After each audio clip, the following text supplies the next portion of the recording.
CPM നേതാക്കളെ വിലയിരുത്തി CPM-ന്റെ സംഘടനാ റിപ്പോർട്ട്.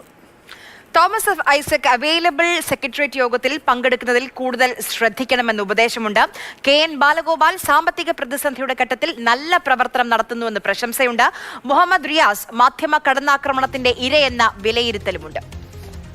സ്റ്റെഫിൻ കൂടുതൽ വിവരങ്ങളുമായി ചേരുന്നുണ്ട്. സ്റ്റെഫിൻ, ഈ സംഘടനാ റിപ്പോർട്ട്, പ്രവർത്തന റിപ്പോർട്ടിന്റെ ഒരു പ്രധാനപ്പെട്ട ഭാഗമാണ് നേതാക്കളുടെ പ്രവർത്തനം, അതുപോലെ തന്നെ വിവിധ കമ്മിറ്റികളുടെ പ്രവർത്തനം. ഇതിൽ ഏതൊക്കെ നേതാക്കളെ കുറിച്ച് എന്തൊക്കെയാണ് വിശദമായി പറയുന്നത്?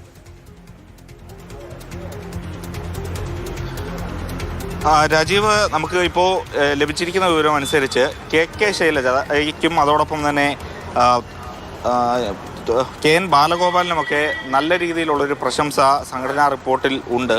അതോടൊപ്പം മന്ത്രി PA മുഹമ്മദ് റിയാസിന് ഒരു രക്തസാക്ഷി പരിവേഷം കൊടുക്കുന്ന രീതിയിൽ അദ്ദേഹം മാധ്യമ കടന്നാക്രമണത്തിൻ്റെ ഇരയാണ്. അതോടൊപ്പം രാഷ്ട്രീയ കാര്യങ്ങളിൽ അപ്പോൾ പ്രതികരിക്കുന്നത് കൊണ്ടാണ് അദ്ദേഹത്തെ മാധ്യമങ്ങൾ വേട്ടയാടുന്നതെന്ന് തുടങ്ങിയ കാര്യങ്ങളാണ് സംഘടനാ റിപ്പോർട്ടിൽ പ്രധാനമായും പറയുന്നത്. ഒപ്പം തന്നെ തോമസ് ഐസക്കിന് ഒരു ഉപദേശം, അതായത് അവൈലബിൾ സെക്രട്ടേറിയറ്റ് യോഗത്തിൽ പങ്കെടുക്കുന്നതിൽ വീഴ്ചയുണ്ടായി, അതുകൊണ്ട് തന്നെ കൂടുതൽ കാര്യങ്ങൾ അക്കാര്യത്തിൽ ശ്രദ്ധിക്കണമെന്നും പറയുന്നുണ്ട്. ഇപ്പോൾ CK വിജയൻ കൂടി നമുക്കൊപ്പം ചേരുന്നുണ്ട്. കഴിഞ്ഞ മന്ത്രിസഭയിലുണ്ടായ 2 പേർ, KK ശൈലജ, അതോടൊപ്പം തന്നെ തോമസ് ഐസക്.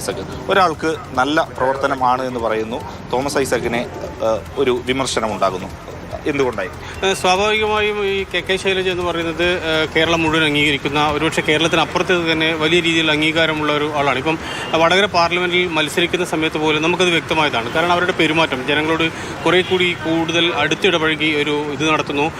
ഏതെങ്കിലും രീതിയിൽ വിവാദമാകുന്ന പ്രസ്താവനകൾ നടത്തുന്നില്ല. പൊതുസമൂഹം ആഗ്രഹിക്കുന്നതിന് വിരുദ്ധമായി അവർ പ്രവർത്തിക്കുന്നില്ല എന്ന് വേണമെങ്കിൽ നമുക്ക് പൊതുവിൽ പറയാം. അതായിരിക്കാം ഒരുപക്ഷെ ഇത്തരത്തിലൊരു ജനകീയതക്കും ഇതിനൊക്കെ കാരണം. ഇപ്പോൾ നമ്മളിവിടെ വന്നപ്പോൾ തന്നെ നമുക്ക് KK ശൈലജ ആൾക്കാർ മൈതാനത്തേക്ക് ആൾക്കാർ വന്ന് കാണുന്നതും അവരോട് സംസാരിക്കുന്നതൊക്കെ രീതി തന്നെ അതിന് തെളിവായിട്ട് വന്നത് അത് തന്നെയാണ് KN ബാലഗോപാൽ എന്ന് എനിക്ക് തോന്നുന്നു. കാരണം മനുഷ്യനോട് എങ്ങനെ പെരുമാറുന്നു, പൊതുസമൂഹത്തിലെ ജനങ്ങളോട് കുറച്ചുകൂടി നല്ല രീതിയിലൊക്കെ പെരുമാറുന്നവർക്ക് എന്തായാലും പാർട്ടിക്കകത്ത് അംഗീകാരമുണ്ട്.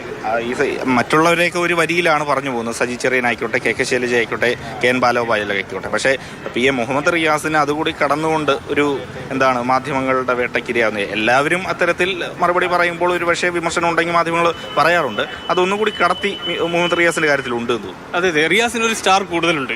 കാരണം സാധാരണ രീതിയിൽ നമുക്ക് അതിൻ്റെ കാരണം എന്താണെന്നൊക്കെ നമുക്ക് പൊതുവിൽ തന്നെ അറിയാം. പൊളിറ്റിക്സിൽ റിയാസിന് ഒരു അപ്പർ ഹാൻഡ് ഉണ്ട്, പ്രത്യേകിച്ച് മലബാറിൽ. എനിക്ക് തോന്നി മാധ്യമങ്ങൾ വേട്ടയാടുന്നു എന്ന് പറയാൻ ഒരു കാരണം ഇടക്കാലത്ത് ഈ ജമാഅത്തെ ഇസ്ലാമി അല്ലെങ്കിൽ അത്തരത്തിൽ ഈ മൈനോറിറ്റി പൊളിറ്റിക്സുമായി ബന്ധപ്പെട്ട വിഷയങ്ങളിൽ റിയാസിൻ്റെ പ്രതികരണം കുറച്ചുകൂടി പ്രയാസങ്ങൾ ഉണ്ടാക്കിയിട്ടുണ്ട്, വിവാദങ്ങൾ ഉണ്ടാക്കിയിട്ടുണ്ട്. ആ സമയത്ത് റിയാസിനെതിരെ ഓൺലൈനുകളിലും സൈബർ ഇടങ്ങളിലും എല്ലാം തന്നെ വലിയ രീതിയിലുള്ള ആക്രമണം ഉണ്ടായിട്ടുണ്ട്. അതിനെല്ലാം അപ്പുറം റിയാസ് കുറേ കൂടി ആക്റ്റീവാണ്. പക്ഷെ അത്രമാത്രം ആക്റ്റീവായ ഒരു മന്ത്രി, ഒരു ചെറുപ്പക്കാരനായ ഒരു മന്ത്രി ഈ നമ്മുടെ മന്ത്രിസഭയിലുണ്ട് എന്ന് പറയാൻ പറ്റില്ല.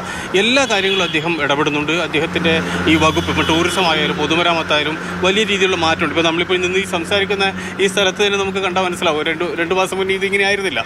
അതുകൊണ്ട് കൂടിയാണ് പൊതുവിൽ കുറച്ചുകൂടി ആക്റ്റീവായ ഒരാളെ സംബന്ധിച്ച് പൊതുവിൽ വിമർശനം പൊതുസമൂഹത്തിന് ഉണ്ടാകാം. അതിന് ഏറ്റവും പ്രധാനപ്പെട്ട കാരണം എനിക്ക് തോന്നി ഈ മൈനോറിറ്റി വിഷയങ്ങളിലൊക്കെ റിയാസ് കുറച്ചുകൂടി ശക്തമായ നിലപാടെടുക്കുകയും പ്രതികരിക്കുന്നുണ്ടാകാം.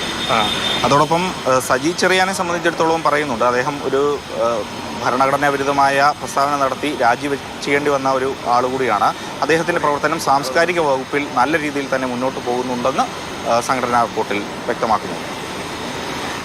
ശരി, AK സ്റ്റെഫനും CK വിജയനുമാണ് വിവരങ്ങൾ നൽകിയത്. ചില നേതാക്കൾക്ക് കയ്യടിയാണ്, ചിലർക്ക് പ്രശംസയുണ്ട്, പക്ഷെ ചിലർക്ക് കുറച്ചുകൂടി ഒരു ഉപദേശം ലൈനിലുള്ള കാര്യങ്ങളാണ്. ഇപ്പോൾ ഏറ്റവും അവസാനം സ്റ്റെഫിൻ പറഞ്ഞ കാര്യം കേട്ടോ, സാംസ്കാരിക മേഖലകളിൽ സജി ചെറിയാൻ നല്ല രീതിയിലുള്ള പ്രവർത്തനം നടത്തുന്നത്, ഇടയ്ക്കിടയ്ക്ക് പാർട്ടിയെയും സർക്കാരിനെയും എല്ലാം സമ്മർദ്ദത്തിലും പ്രതിരോധത്തിലുമാക്കുന്ന വേണ്ടാത്ത പ്രസ്താവനകൾ നടത്തുകയും അങ്ങനെ ഒരു പ്രസ്താവന നടത്തി രാജിവെക്കേണ്ടി വരികയും ചെയ്ത സജി ചെറിയാൻ സാംസ്കാരിക രംഗത്ത് നല്ല രീതിയിൽ പ്രവർത്തിക്കുന്നു എന്നാണ് CPM-ന്റെ സംഘടനാ റിപ്പോർട്ടിൽ പറയുന്നത്.